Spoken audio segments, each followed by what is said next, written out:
پاکستانیوں، آج میں یہ جو آپ سے میڈیا ٹاک کر رہا ہوں، اس کا صرف اور صرف ایک مقصد ہے کہ میں اپنی قوم کو آگاہ کرنا چاہتا ہوں کہ جس طرح ہماری معیشت تیزی سے نیچے جا رہی ہے، اگر اس ملک کے اندر سیاسی استحکام نہ آیا، مجھے یہ خوف ہے کہ یہ ادھر پہنچ جائے گا کہ اس کو کنٹرول کرنا، اس کو پھر گرنے سے روکنا سب کے لیے مشکل ہو جائے گا۔ آج میں نے اپنی جو معیشت کی ٹیم تھی اس کے ساتھ بیٹھ کے ہم نے یہ سارا ڈسکس کیا۔ اس کے بعد ہم نے وہ بھی دیکھے جو کہ IMF نے رپورٹ پاکستان کی اکانومی کے اوپر دی ہوئی ہے، ورلڈ بینک وہ کیا کہتا ہے کہ پاکستان کی اکانومی کس طرف جا رہی ہے، اور پھر ہم نے اپنے ماہرین میں بیٹھ کے ڈسکس کیا۔ تو میں نے اس لیے آج فیصلہ کیا آپ سے بات کرنے کا کہ مجھے اب یہ خوف آ رہا ہے کہ یہ حکومت کے پاس اب کوئی طریقہ نہیں ہے کہ اس معیشت کو گرنے سے روکنے کا۔ اور مجھے جو دوسرا خوف آ رہا ہے کہ یہ جتنی دیر تک یہ اب اس طرح کا سیاسی استحکام نہیں آئے گا، یعنی جو پولیٹیکل سٹیبلٹی، جب تک وہ یہ نہیں آئے گی، مجھے اب یہ خوف ہے کہ یہ معیشت کسی صورت اب استحکام پہ نہیں کوئی نہیں پہنچا سکتا۔ جو اس وقت حکومت بیٹھی ہوئی ہے، اس کی کریڈیبلٹی نہ پاکستان کے اندر رہی ہے نہ باہر رہی ہے۔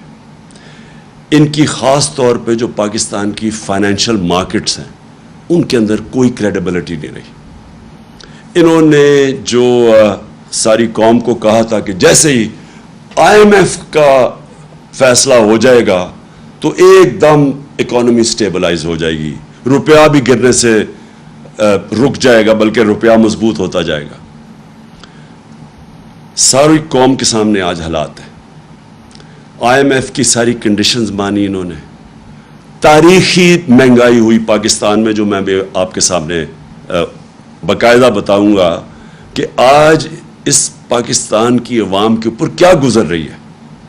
جس طرح کی آج مہنگائی ہے، یہ پاکستان کی تاریخ میں اتنے تھوڑے وقفے میں اتنی زیادہ مہنگائی نہیں ہوئی۔ تو مہنگائی بھی کر دی IMF کے کہنے پہ ساری، جو میں ابھی آپ کو بتاؤں گا، بجلی کدھر گئی، پٹرول ڈیزل یہ کدھر سے کدھر گئے پچھلے 5 مہینے میں۔ IMF کا پروگرام بھی آ گیا، لیکن روپیہ ابھی بھی گر رہا ہے اور یہ گرتا رہے گا جب تک کہ اس ملک کے اندر پولیٹیکل سٹیبلٹی نہیں آتی۔ آج اگر الیکشنز ڈیلے کرتے جائیں، کہیں کہ جی ہم کوئی بہانہ مار دیں کہ جی یہ ہے وہ ہے سیلاب ہے الیکشن نہیں ہو سکتا، جو بھی آپ جو بہانہ مارے، صرف اور صرف پاکستان کو نقصان ہو رہا ہے۔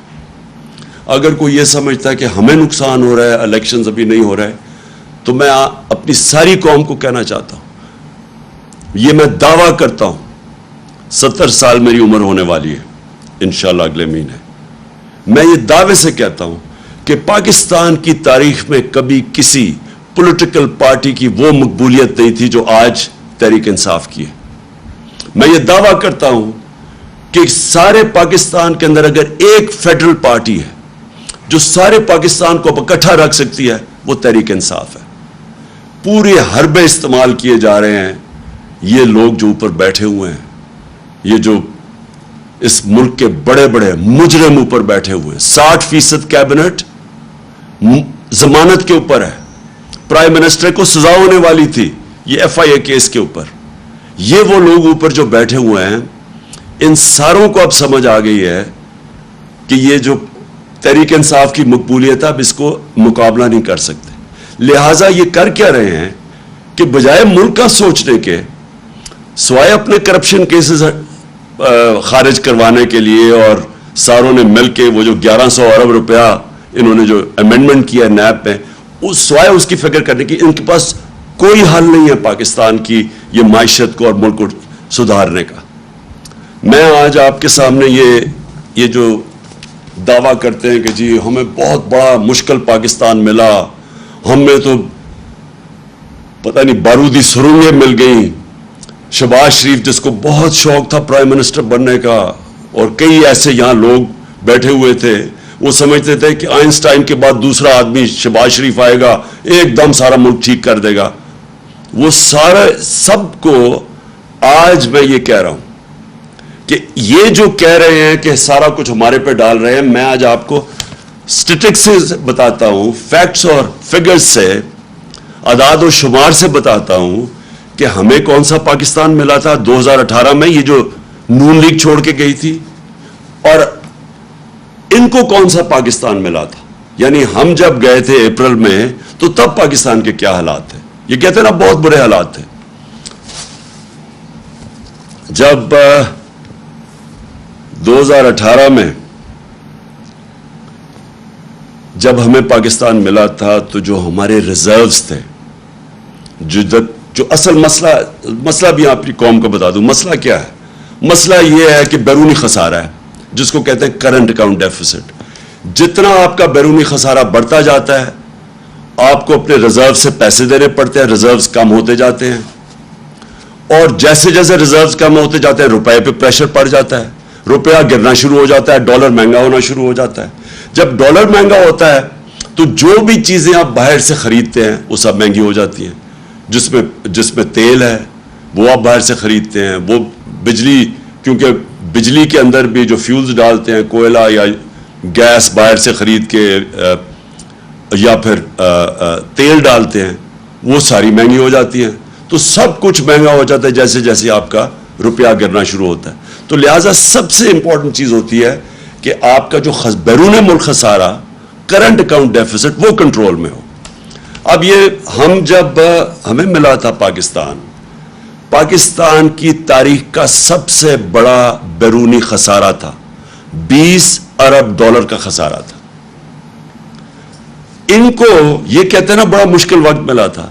ان کو جب اپریل میں جو انہوں نے سازش کر کے ہماری گورنمنٹ گرائی, تو ان کو جو کرنٹ اکاؤنٹ ڈیفیسٹ ملا تھا, بیرونی خسارہ, وہ تھا 16 ارب ڈالر.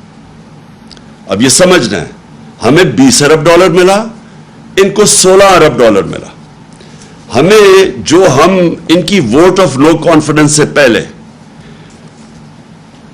ہم نے کتنا ادھر سے, جدھر ہمارے ریزروز یہ جو چھوڑ کے گئے تھے 9.8 پہ, جب ووٹ آف نو کانفیڈنس انہوں نے درج کروایا, جس کی اس کے بعد سیاسی ہماری انسٹیبلٹی ہونی شروع ہو گئی, تو 16.2 ارب ڈالر کے ہمارے ریزروز تھے.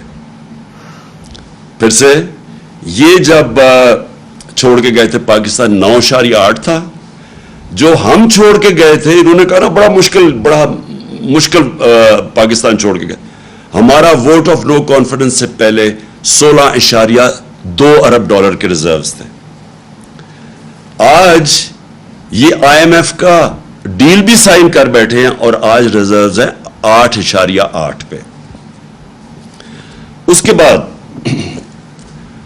جو اب آپ کا جب بیرونی خسارہ ہوتا ہے تو آپ کیسے وہ کم کرتے ہیں؟ اب کیسے کم کرتے ہیں؟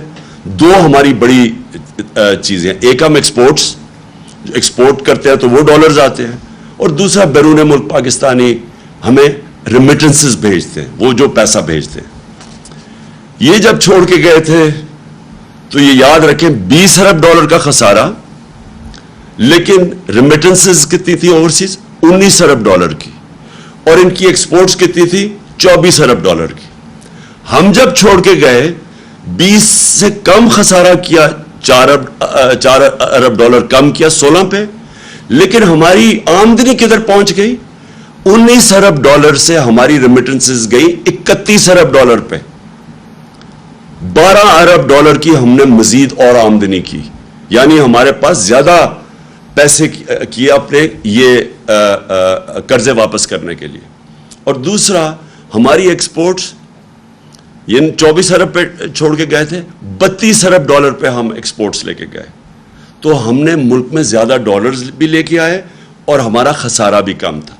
میں یہ اس لیے کہہ رہا ہوں کہ بار بار پروپیگنڈا کیا جاتا ہے جی بڑا مشکل ہمیں ملک چھوڑ کے گئے. یہ وہ ملک چھوڑ کے گئے تھے, ہمارے لیے ان سے زیادہ مشکلات تھی.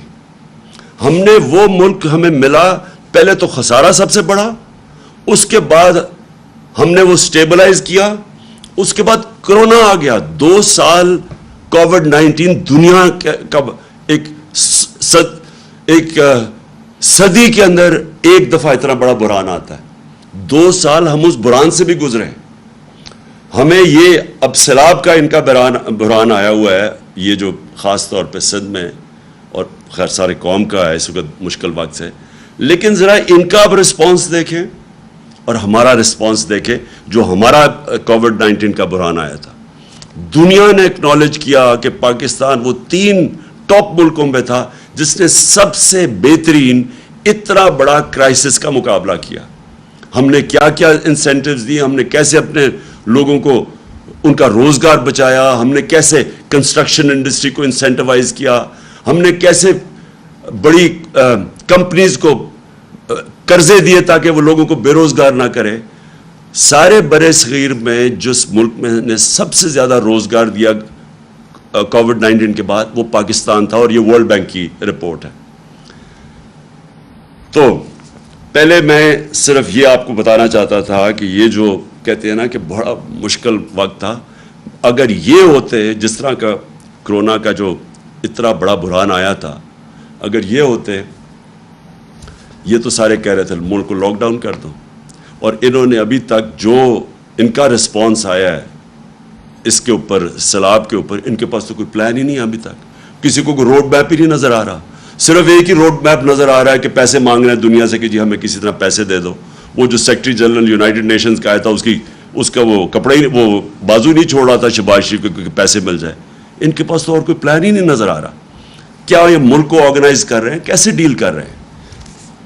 دوسری چیز، جب ہم چھوڑ کے گئے تھے، بلکہ جب ووٹ آف نو کانفیڈنس آیا تھا، تو ایکسچینج ریٹ پاکستان کا جو روپیہ تھا 178 روپے کا ڈالر تھا جب ووٹ آف نو کانفیڈنس انہوں نے کیا. آج ہے 236 روپے کا. کون سا اتنا قیامت آئی تھی کہ 178 روپے سے 236 پہ پہنچ